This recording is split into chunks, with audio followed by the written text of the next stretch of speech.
Hello guys and welcome to the tutorial of Foodomaa version 2 static desktop, and today I'm going to teach you on how to change color to your CSS file. So first you will navigate to your website. If you're not a developer, I will teach you to do it manually.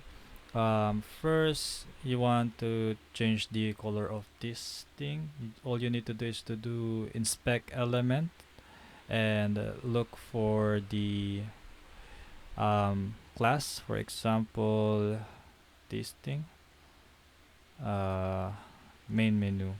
There you go. As you can see here, there's a colors here that will able us to change the navigator. So once you find that, you will need to select this as a keyword. All you have to do is go to the search. By the way, I'm using a Visual Studio Code to make to edit things more easier. You can also use Notepad++. So go to search and search this.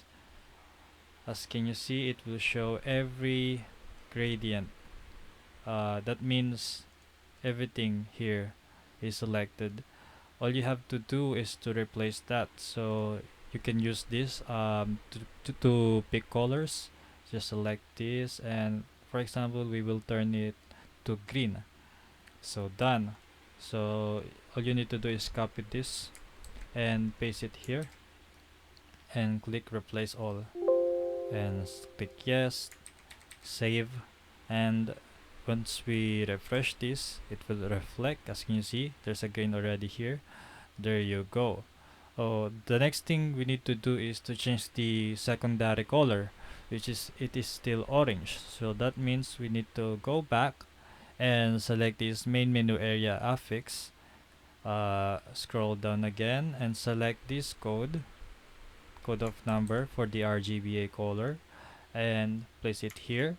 Go back again to the inspect element, open color picker, then select another secondary color green, make it darker like that, and then select these three codes.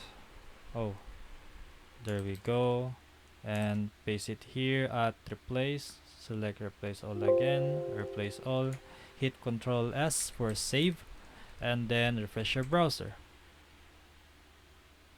And that's how you easily change the color. Other text like this our progress, and this thing is a picture overlay, so you have to change the picture and the gradient of the picture manually. You can also change this color at CSS here. All you have to do is find the color like what we did here at the navigator. All you do is inspect element, look for the background color, example like that. Once you change it, it will dynamically change to the browser, but you have to apply it on the file. So you have to pick the color again like that and click select this and go to the feature dash area. So you're gonna search here, Control F, and search bar will pop up. Search for feature area. There you go. Then just replace the background color like that. Apply, Control save, refresh, and there you have it. All you have to do is change the color code here to the style.css. You can do it and follow the steps that I did, and you can apply it to other elements too, like this text and other elements like buttons, I guess, like this. So that's all for today, and thank you so much for purchasing the Foodomaa static version 2. Thank you.